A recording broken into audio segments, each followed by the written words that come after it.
हर हर महादेव। ओम नमः शिवाय। भाई नमस्कार भक्तों, दोस्तों 19 अगस्त को सावन का आखिरी सोमवार के दिन गाय की पूंछ के चमत्कारी उपाय जरूर कर लेना। पूरे साल जमकर पैसा आएगा। जी हाँ दोस्तों, 19 अगस्त सावन का आखिरी सोमवार की आप सभी दर्शकों को ढेर सारी शुभकामनाएं। दोस्तों इस बार का आखिरी सोमवार 19 अगस्त को है और इस दिन यानी 19 अगस्त सावन सोमवार पर बहुत सारे विशेष शुभ योग का निर्माण हो रहा है। दोस्तों कई ग्रह नक्षत्र का एक साथ मिलन होने के कारण इस दिन कई सारे राजयोग सिद्धि का भी निर्माण हो रहा है और इस दिन ब्रह्मा नामक योग बन रहा है और सिद्धि नामक योग भी बनेगा। दोस्तों तो भगवान शिव शंभू को सावन सोमवार का महीना बहुत ही प्रिय है और गाय की पूंछ के बाल पहनने की गुप्त चमत्कारी फायदों के बारे में आज में बात करने वाले हैं। अगर आपने इसके फायदे जान लिए तो कभी भी कंगाली आपको नहीं सताएगी, आपको को लक्ष्मी कभी परेशान नहीं करेंगे, कभी भी आपको जीवन में असफलता नहीं मिलेगी। तो अपने फायदे के लिए इस वीडियो को पूरा शुरू से अंत तक जरूर देखिए। गंगा गाय को गौमाता कहा गया है। गाय की पूंछ को छूने मात्र से सभी तरह के पापों का नाश हो जाता है। गौमाता समुद्र मंथन से उत्पन्न हुई है। जगत कल्याण के लिए देवताओं को उन्होंने अपने शरीर स्थान दिया गया और इसके दूध को अमृत समान माना जाता है। दूध पीने से समस्त प्रकार की बीमारियों से छुटकारा मिल जाता है और वेदों के अनुसार गौ माता की पूंछ में हनुमान जी का वास होता है।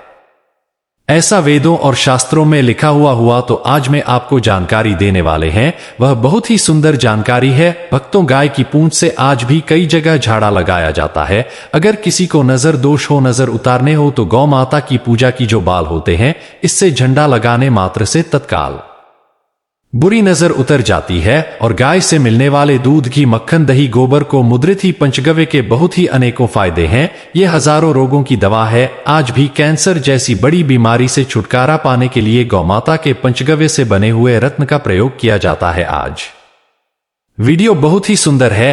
अगर आप हिंदू हैं तो इसकी पूरी जानकारी को बहुत ही ध्यान से सुनिएगा। का तो चलिए बताते हैं जो आपको गाय की पूंछ के चमत्कारी फायदों के बारे में। यदि दुख और दुर्भाग्य आपका पीछा नहीं छोड़ रहे हैं, दोनों आपके जीवन में निरंतर बने रहते हैं, आप हमेशा दुखी बने रहते हैं, भाग्य आपके सर पर ही बैठा रहता है आया, तो ऐसे में आप गौमाता की बाल जरूर धारण करेगा। कैसे धारण करना है? आपको इसको अपने ताबीज में बना करके अपने गले में धारण करना होगा। भक्तों गाय के बाल धारण करने से दुर्भाग्य दूर दूर तक आप पर नजर नहीं लगा पाए रहेगा। आप एक बार इस चीज को अवश्य करके देखिए रहेगा। कुछ बाल आप ले लें, गौमाता की के थोड़े से टुकड़े आप ले लें और उसे ताबीज बना करके आप धारण कर लेता है। अगर किसी को अकाल मृत्यु का खतरा है या मृत्यु योग है, जिन लोगों को काल सर्प दोष लगा हो, पितृ दोष लगा हो, तो ये दोनों दोषी मृत्यु योग बनाते हैं। तो इन दोषों को दूर करने के लिए, इन दोषों से बचने के लिए भी आपको गौ माता की पूछकर बाल को अवश्य ही धारण करना चाहिए। हमारे हिंदू धर्म शास्त्रों में ऐसा माना जाता है कि गौमाता आपको अगर आप घास खिलाते हैं तो धन की कमी आपको कभी भी नहीं सताएगी। जो लोग धनवान बनना चाहते हैं ऐसे व्यक्ति मनोकामना को बोलते हुए गौमाता को घास अवश्य खिलाएं लाएं। नकारात्मक शक्ति आपसे हमेशा दूर भागेगी। मंगल दोष को दूर कर नहीं के लिए विवाह में रुकावट के कारण अगर संतान प्राप्ति नहीं हो पा रही है तो संतान प्राप्ति के लिए, पुत्र प्राप्ति के लिए, नौकरी व्यवसाय के लिए भी आप इसे धारण कर सकते हैं। लेकिन उनके अलग अलग नियम हैं। तो आपको क्या करना होगा? अगर आप पर बहुत ही ज्यादा कर्ज चढ़ गया है और कर्ज को चुकाने के लिए आपके पास बिल्कुल भी पैसे नहीं है, आप चाहते हैं कि कहीं से आपको अचानक धन की प्राप्ति हो जाए ताकि आप उस कर्ज को चुका सके और धन इतना आए कि आप उस कर्ज को चुका करके भी हमेशा आलीशान बंगले में अच्छे से रह सकें, तो ऐसे में आपको क्या करना होगा? आपको एक पीले रंग की कौड़ी के साथ में गाय पूंछ के बाल को बांध करके अपने गले में धारण करना होगा। लेकिन मित्रों, इसे आप अपने गले में लाल रंग के कपड़े में धारण करेंगे। इस बात का विशेष रूप से आपको ध्यान रखना है कि आपको लाल रंग के कपड़े में ही एक कौड़ी और थोड़ी सी गाय की पूंछ के बालों को धारण करना होगा और इसे आप शुक्रवार के दिन धारण करें क्योंकि कौड़ी जो होती है वह मां लक्ष्मी की प्रिय होती है और कौड़ियां भी समुद्र मंथन से ही उत्पन्न हुई थी। अगर किसी व्यक्ति को रक्त संबंधी बीमारी हो गई हो या किसी प्रकार की अगर रक्त संबंधी बीमारी है तो ऐसे में उसे गौमाता के पूंछ के बाल धारण करवा देना चाहिए, क्योंकि गौ माता की पूंछ में हनुमान जी का वास होता हनुमान जी महाराज मंगल का स्वरूप माने जाते हैं। मंगल से रक्त संबंधी सभी बीमारियां दूर होती है, तो यह रक्त संबंधी बीमारी को दूर करने का सबसे ज्यादा 100% काम करने वाला उपाय है। आप किसी भी रक्त संबंधी बीमारी वाले व्यक्ति को जो गौमाता के पूछ हैं, उन्हें धारण करवा दें। गौ सेवा से भी हमारा दुर्भाग्य दूर होता है। गौ माता की सेवा करना बहुत ही आवश्यक है। आपका कैसा भी बड़ा दुष्प्रभाव हो वह दूर हो जाएगा। अगर कोई व्यक्ति आपकी बात नहीं मानता है तो ऐसे में आपको गौ माता की जो पूंछ के बाल होते हैं उसको एक इलायची के साथ अपने गले में धारण कर लेना चाहिए। इससे सामने वाले व्यक्ति पर एक आप अलग ही छाप छोड़ते हैं। कहा जाए तो आप जो भी बोलेंगे कि उसका पूरा प्रभाव सामने वाले व्यक्ति पर पड़ने लगेगा और जो आप कहेंगे वह उससे 100% सहमत होगा। तो ऐसे में आपको इस उपाय को अवश्य करना चाहिए। आइए अब मैं आपको बताता हूं कि कौन सी गौमाता के पूछकर बाल आपको धारण करने चाहिए। तो जो सफेद रंग की गौमाता होती है, जो बिल्कुल ही सफेद रंग की हो, उनके पूछ के आपको धारण करने चाहिए। और कैसे करना चाहिए धारण? तो आपको तांबे के ताबीज में 5 तुलसी के पत्ते के साथ में थोड़ा सा सिंदूर डाल के मंगलवार के दिन धारण करना होगा और इसे धारण कीजिए। आपको अत्यंत लाभ की प्राप्ति होगी। अगर आपको किसी भी चीज से डर लगता है, रात में भयानक सपने आते हैं, बार बार मन में घबराहट होती है या सांस लेने में दिक्कत आती है, लिए कोई भी चीज आप पर बहुत ही ज्यादा इंपैक्ट करती आई है, यानी कि अगर किसी ने कोई बात बोल दी तो वह चीज आपके दिमाग से जाती नहीं है, तो ऐसे में आप इस ताबीज को अवश्य दें कीजिएगा। भक्तों, सभी तरह के संकट ताबीज को धारण करने मात्र से ही दूर हो जाएंगे। भक्तों, वीडियो में आगे बढ़ने से पहले वीडियो को लाइक और कमेंट बॉक्स में जय गौ माता अवश्य लिखें और चैनल को सब्सक्राइब कर ले लें। और हां, अगर कोई मेरी इस वीडियो को देख रहा है तो आप भी हर सनातनी को इस जानकारी को अवश्य बताएं और हर हिंदू व्यक्ति इस वीडियो को जरूर शेयर कीजिए, ताकि गौ माता की रक्षा और सेवा हर हिंदू पूरे मन और विश्वास के साथ कर सकेंगे, क्योंकि इससे हर तरह के दुर्भाग्य को आप दूर कर सकते हैं, हर तरह की नकारात्मकता को पूरी तरह से दूर कर सकते हैं। साथ ही साथ धन प्राप्ति, लक्ष्मी प्राप्ति, दी कर्ज मुक्ति, संतान प्राप्ति, सभी तरह के सुखों की प्राप्ति भी आप इससे कर सकते हैं, क्योंकि सभी देवी देवताओं को माता गौर ने उन्हें अपने शरीर में स्थान दिया हुआ है।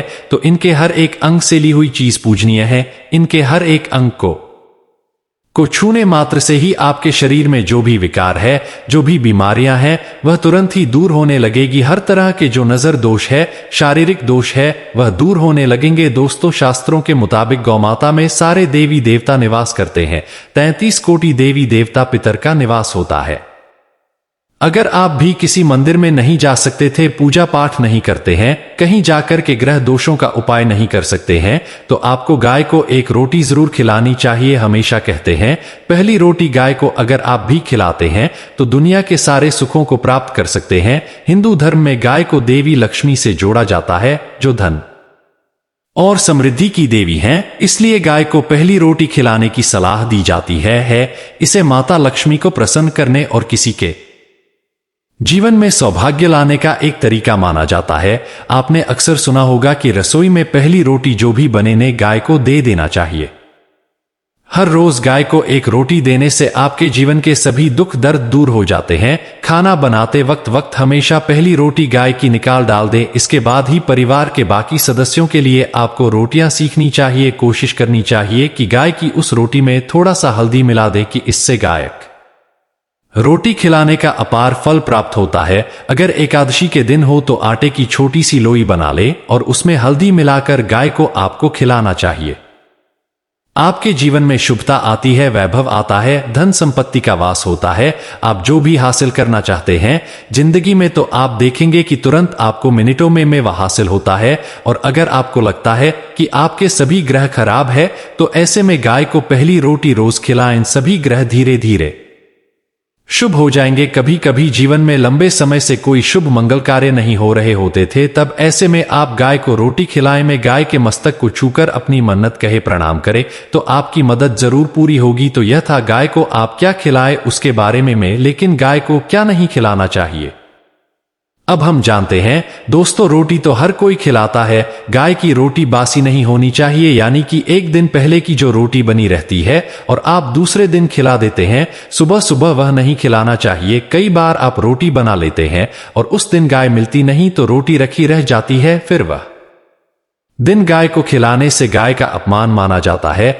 वो रोटी बासी कहलाती है। इसीलिए गाय को एक दिन पहले की बची हुई रोटी नहीं खिलानी चाहिए। सड़ी गली चीजें, खराब चीजें गाय को मत फैलाइए, इससे घर में परेशानी आती है। अपनी आदत को बदल लेंगे अगर आप ऐसा करते हैं तो इससे घर में तकलीफ आती है। दोस्तों, सावन सोमवार पर मोरपंख अवश्य घर में लाना चाहिए। किसी खास मौके पर ही मोरपंख अंक घर में लाना चाहिए। लिए बहुत ही शुभ और मंगलकारी माना जाता है। मोरपंख कई शक्तियों से भरा पड़ा है। जहां होता है मोरपंख, उस घर में गरीबी कभी नहीं आती है। ऐसे घर पर सदैव भगवान कृष्ण की कृपा हमेशा बनी रहती है। दोस्तों, शिव पुराण के अनुसार माना जाता है कि सावन सोमवार व्रतधारी को धतूरा अवश्य खा लेना चाहिए। भले ही आप थोड़ा सा खाएं, लेकिन जरूर खाएं, इससे व्रत पूरा हो जाता है। इस दिन धतूरा खाने से संपूर्ण फलों की प्राप्ति हो जाती है। अगर आप धतूरा नहीं खाते हैं तो इसे थोड़ा बहुत शक्ल ले तो